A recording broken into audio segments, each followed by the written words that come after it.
প্রিয় দর্শক, পবিত্র রমজানুল মোবারকে রোজা রেখে ইফতার সামনে নিয়ে আপনি যদি সূরা ফাতিহার আমলটি করেন, অর্থাৎ আলহামদু শরীফের আমলটি যদি আপনি করেন, প্রিয় দর্শক, এই আমলটি আপনি কিভাবে করবেন, সূরা ফাতিহা আলহামদু শরীফ কতবার পড়বেন, ইনশাআল্লাহ বিস্তারিত আমি আপনাদের সঙ্গে শেয়ার করে দেব ইনশাআল্লাহ। তো প্রিয় দর্শক, আপনি যদি কষ্ট করে মনে করে ইফতার সামনে নিয়ে আপনি যদি এই আমলটি করতে পারেন, আল্লাহ রাব্বুল আলামিন খুশি হয়ে, সন্তুষ্ট হয়ে সারা বছর অভাব অনটন হতে আপনাকে দূরে রেখে দেবেন। আল্লাহ পাক আপনাকে হিফাজত করবেন। প্রিয় দর্শক, এর মতলব হচ্ছে আল্লাহ সুবহানাহু ওয়া তাআলা 12 মাস আপনাকে সুখে শান্তিতে রাখবেন। প্রত্যেকটা দিন, প্রত্যেকটা রাত হবে আপনার জন্য মঙ্গলময়, আপনার জন্য কল্যাণকর। যে কাজই আপনি করবেন সেই কাজে বরকত পাবেন। যে ব্যবসা আপনি করবেন সেই ব্যবসায় আপনি লাভবান হবেন। যে কারোবার, যে রোজগার আপনি করবেন আপনি লাভবান হবেন। যে জমিতে আপনি চাষ করবেন পর্যাপ্ত আল্লাহ পাক ফসল উৎপাদন করবেন। তো এইভাবে করে সারা বছরের প্রত্যেকটা দিন, প্রত্যেকটা রাত আপনার জন্য হবে সুখের, আপনার জন্য হবে শান্তির। আল্লাহ রাব্বুল আলামিন গোটা বছর আসমানি গজব, জমিনি গজব হতে আপনাকে হেফাজতে রাখবেন। এছাড়াও সাংসারিক বিপদ আপদ মুসিবত হতে আল্লাহ পাক আপনাকে হেফাজতে রাখবেন। সংসারের কলহ বিবাদ অশান্তি হতে আপনি মাহফুজ থাকবেন। আল্লাহ রাব্বুল আলামিন এইভাবে করে বৃষ্টির ফোঁটার ন্যায় সারা বছর আপনার ওপর রহমত বরকত নাজিল করতে থাকবেন। বলুন সুবহানাল্লাহ। আল্লাহ রাব্বুল আলামিনের সাহায্য আপনি লাভ করবেন। তো এইভাবে করে গোটা বছর আল্লাহ রাব্বুল আলামিন আপনাকে সুখে শান্তিতে রাখবেন। বলুন সুবহানাল্লাহ। ছোট্ট আমল, কিন্তু এর প্রতিদান এত বেশি। কোটি কোটি টাকা খরচ করেও আমরা এই প্রতিদান লাভ করতে পারবো না। সারা বছর সুখে শান্তিতে থাকা এটি একটি কোনো কম ব্যাপার নয়, এটি একটি বিরাট ব্যাপার। কিন্তু সূরা ফাতিহার উপরে আমল করলে এটা এই অসম্ভব সম্ভব হবে। বলুন সুবহানাল্লাহ। প্রিয় দর্শক, গোটা কোরআন শরীফে আল্লাহ পাক যা কিছু বর্ণনা করেছেন সব কিছুর সংক্ষিপ্ত বর্ণনা আল্লাহ পাক পবিত্র সূরা ফাতিহার মধ্যে তিনি বর্ণনা করে দিয়েছেন। বলুন সুবহানাল্লাহ। এই জন্য সূরা ফাতিহাকে বলা হয় উম্মুল কোরআন।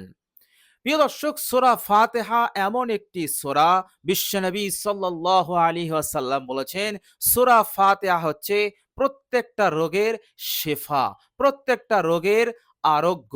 বলুন সুবহানাল্লাহ। প্রিয় দর্শক, বিশ্বনবী সাল্লাল্লাহু আলাইহি ওয়াসাল্লাম এক সময় তিনি বসে আছেন, পাশে আছেন ফেরেশতাদের সর্দার হযরত জিবরাইল আলাইহিস সালাম। হযরত জিবরাইল আলাইহিস সালাম পাশে বসা। এমন সময় ওপরে আসমানে বিরাট একটি আওয়াজ হলো। বিশ্বনবী সাল্লাল্লাহু আলাইহি ওয়াসাল্লাম ওপরের দিকে দেখলেন, কিন্তু তিনার নজরে কিছুই আসলো না।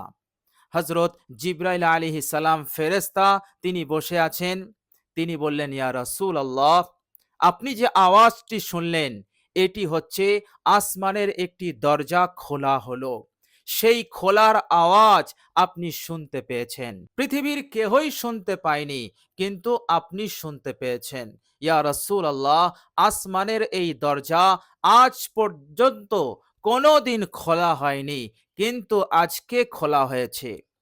বিশ্বনবী সাল্লাল্লাহু আলাইহি ওয়াসাল্লাম বললেন, হে জিবরাইল, কেন খোলা হয়েছে?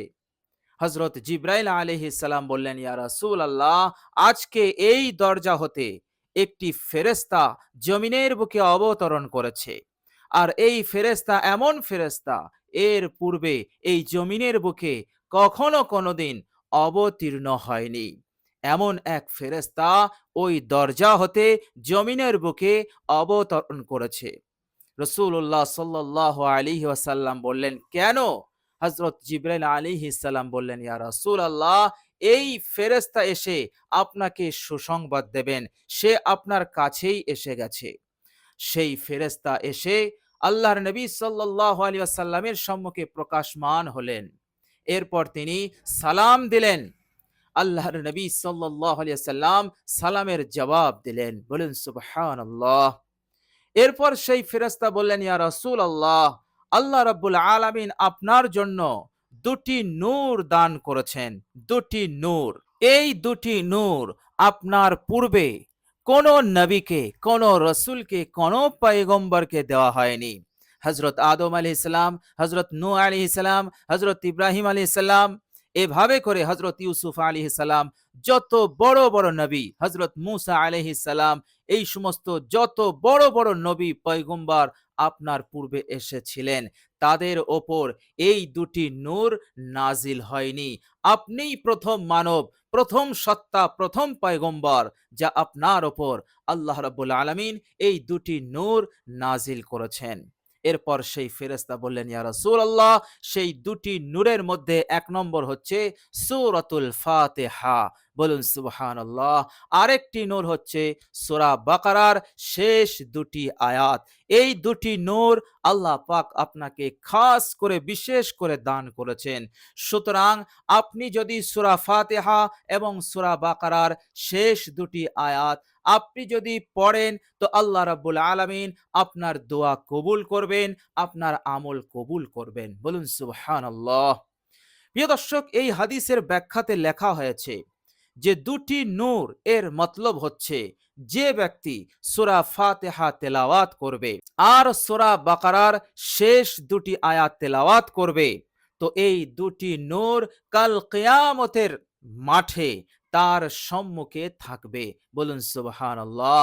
অর্থাৎ আপনি দুনিয়ার বুকে আমল করবেন, আর এই আমল আপনার আমল নামাতে জমা হবে। যখন ওই কিয়ামত হবে, কিয়ামতে আপনি উঠবেন, তখন এই সূরা ফাতিহা আর সূরা বাকারার শেষ দুটি আয়াত অটোমেটিকলি ভাবে লাইট হয়ে যাবে, নূর হয়ে যাবে, আর আপনার আমল নামা থেকে আপনার সম্মুখে এসে যাবে। বলুন সুবহানাল্লাহ। যতক্ষণ পর্যন্ত আপনি জান্নাতে প্রবেশ না করছেন, ততক্ষণ পর্যন্ত এই নূর আপনার সঙ্গী হয়ে থাকবে, আপনার সাথেই থাকবে, আর বড়ই হেল্পফুল হবে আপনার জন্য। বলুন সুবহানাল্লাহ। তো প্রিয় দর্শক, এই জন্য আলহামদু শরীফ আর সূরা বাকারার শেষ দুটি আয়াতকে বলা হয়েছে দুটি নূর। বলুন সুবহানাল্লাহ।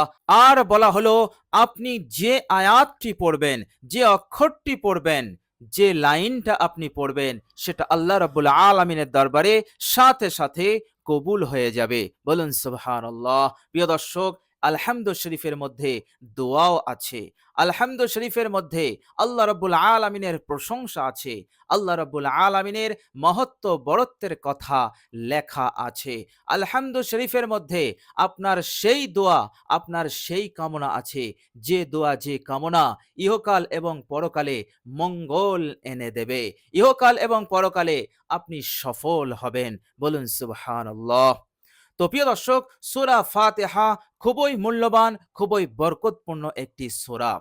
তো প্রিয় দর্শক, এবার চলুন আমরা কতবার পাঠ করব ইফতারকে সামনে নিয়ে, যে আমরা এই আলহামদু শরীফের উপরে আমল করলে সারা বছর সুখে শান্তিতে থাকব, সারা বছর অভাব অনটন আমার জিন্দেগিতে আসবে না, সারা বছর আমার রিজিক বৃদ্ধি হবে, আমার উন্নতি হবে, অনেক অনেক দৌলত টাকা আমার হাতে আসবে, আমার পকেট খালি থাকবে না।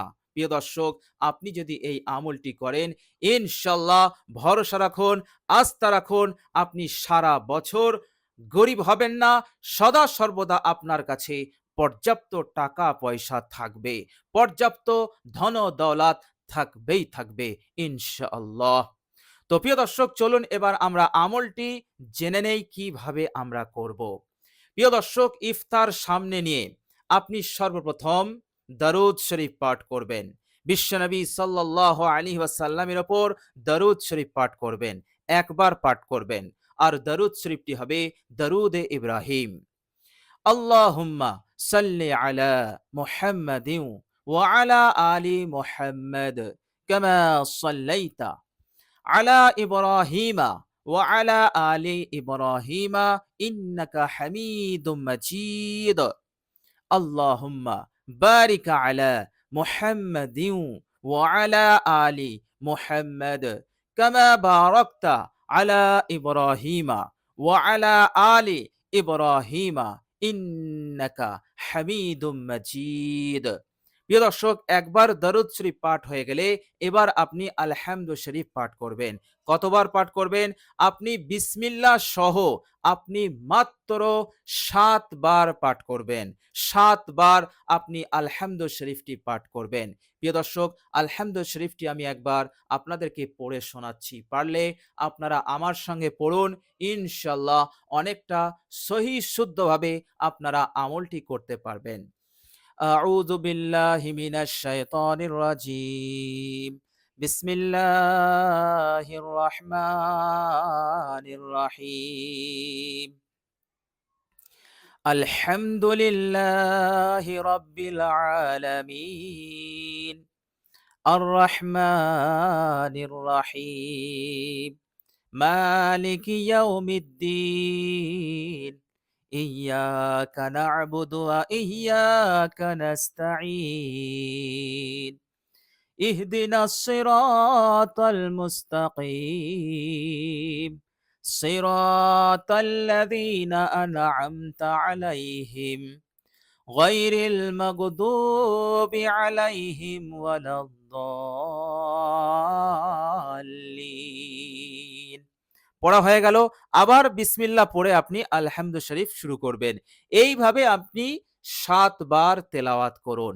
ইনশাআল্লাহ অবশ্যই এর ফল আপনি পাবেন সারা বছর। ইনশাআল্লাহ আপনার কামনা, আপনার দোয়া আল্লাহ রাব্বুল আলামিন অবশ্যই কবুল করবেন। এমনিতেই বিশ্বনবী সাল্লাল্লাহু আলাইহি ওয়াসাল্লাম বলেছেন, ইফতারের সময় ইফতারকে সামনে করে যখন কোন রোজাদার আল্লাহ রাব্বুল আলামিনের কাছে দুহাত প্রসারিত করে দোয়া করে, আল্লাহ রাব্বুল আলামিন গর্ববোধ করেন এবং সাথে সাথে অর্থাৎ সরাসরি তার দোয়া, তার মোনাজাতকে কবুল করে নেন। তার মনের আশা আকাঙ্ক্ষা আল্লাহ পাক পূরণ করেন। বলুন সুবহানাল্লাহ। প্রিয় দর্শক, আপনার বাংলাতে কোনো দোয়া চাইতে হবে না। এই আলহামদু শরীফই যথেষ্ট হয়ে যাবে। এরপরেও যদি আপনি আলহামদু শরীফ পাঠ করে যদি আপনি দোয়া করতে চান, মনের তৃপ্তির জন্য, মনকে সন্তুষ্ট করার জন্য করতে পারেন, কিন্তু না করলেও চলবে। কারণ আলহামদু শরীফের মধ্যে আপনি এমন এমন দোয়া, এমন এমন কামনা আপনি করে ফেলেছেন যা এই দুনিয়ার জিন্দেগিতে এবং পরকালের জিন্দেগিতে আল্লাহ পাক কামিয়াব করবেন। বলুন সুবহানাল্লাহ। দুনিয়ার সফলতা আপনার কদমে আসবে, দুনিয়ার নাজ ও নিয়ামত আপনার কদমে আসবে। আপনাকে ছুটতে হবে না, দুনিয়া আপনার কাছে ছুটে আসবে। বলুন সুবহানাল্লাহ। তো প্রিয় দর্শক, এইভাবে করে একাগ্রতার সহিত, আন্তরিকতার সহিত আমরা সূরা ফাতিহার আমলটি আমরা করব ইনশাআল্লাহ। সূরা ফাতিহা ৭ বার পাঠ হয়ে গেলে এরপর যদি দেখেন ইফতারের সময় আছে, তাহলে আপনি মনে মনে পড়বেন, ইয়া ওয়াসিআল ফাদলি ইগফিরলি, ইয়া ওয়াসিআল ফাদলি ইগফিরলি। এইভাবে আপনি পড়তে থাকবেন। কোন রকম কথা, অনর্থক কথা, অনর্থক কাজ করবেন না। এমনটা মনে করবেন না যে আমি আমলটা তো করে নিয়েছি, এখন আমি কাজ করি বা অন্য কোনো কথা বলি, কারো সাথে ফোন করি, এমনটা করবেন না। আমলটি হয়ে গেলে আপনি ইয়া ওয়াসিআল ফাদলি ইগফিরলি এই দোয়াটি পড়তে থাকবেন। যখনই ইফতারের সময় হয়ে যাবে, ইফতারের দোয়াটি পাঠ করবেন। আল্লাহুম্মা লাকা সুমতু ওয়া বিকা আমানতু ওয়া আলাইকা তাওয়াক্কালতু ওয়া আলা রিজকিকা আফতারতু। হে আল্লাহ, আমি তোমার সন্তুষ্টির জন্য রোজা রেখেছি, তোমার উপরে ঈমান নিয়ে এসেছি, তোমার উপরে ভরসা করলাম এবং তোমার দেওয়া রিজিক যে আমার সম্মুখে রয়েছে, এই রিজিক দিয়ে আমি ইফতার করলাম। এরপর আপনি বিসমিল্লাহি বলে ইফতার শুরু করবেন। প্রিয় দর্শক, এইভাবে করে আপনি আমলটি করুন। ইনশাল্লাহ অবশ্যই আপনি ফলাফল পাবেন। সারা বছর এর উপকার আপনি পাবেনই পাবেন ইনশাআল্লাহ। প্রিয় দর্শক, মানুষ ধোঁকা দিতে পারে, মানুষ প্রতারণা দিতে পারে, কিন্তু আল্লাহ পাকের কালাম, আল্লাহ পাকের জন্য যে দোয়া করা হয়, এটা কোনোদিন আপনাকে ধোঁকা দেবে না, এটা কোনোদিন আপনাকে প্রতারিত করবে না, বরং আপনাকে ভালো জায়গায় নিয়ে যাবে, নাজ ও নিয়ামতের মধ্যে রেখে দেবে, ইহকাল পরকালের কামিয়াবি দেবে। বলুন সুবহানাল্লাহ। সুতরাং বিশ্বাস নিয়ে, অটুট বিশ্বাস নিয়ে, আল্লাহ রাব্বুল আলামিনের উপরে তাওয়াক্কুল ভরসা রেখে আপনি আমলটি করুন। ইনশাআল্লাহ অবশ্যই আপনিও ফল পাবেন, যেমন অন্যরা পেয়েছে আপনিও পাবেন ইনশাআল্লাহ। তো প্রিয় দর্শক, আল্লাহ রাব্বুল আলামিনের কাছে দোয়া করি, আল্লাহ রাব্বুল আলামিন যেন আমাদেরকে এই সুন্দর আমলটি করার তৌফিক দান করেন। সকলে বলি আমিন। প্রিয় দর্শক, ভিডিওটি ধৈর্য ধরে এ পর্যন্ত দেখার জন্য আপনাদের জন্য দোয়া করি, আল্লাহ রাব্বুল আলামিন যেন আপনাদের জিন্দেগি হতে সব ধরনের অভাব অনটনকে যেন দূর করে দেন। বিপদ আপদ মুসিবত হতে আল্লাহ পাক যেন রক্ষা করেন। ঘরের বিপদ, বাইরের বিপদ, সব ধরনের বিপদ হতে আল্লাহ পাক যেন হেফাজত করেন। মনের নেক আশা আকাঙ্ক্ষা যেন আল্লাহ পাক পূরণ করে দেন। সকলে বলি আমিন। প্রিয় দর্শক, কমেন্ট বক্সে একবার আমিন লিখে দেবেন। আজ এ পর্যন্তই। সকলে ভালো থাকবেন, সুস্থ থাকবেন এবং আমার আন্তরিক সালাম নেবেন। আসসালামু আলাইকুম ওয়া রাহমাতুল্লাহি ওয়া বারাকাতুহু।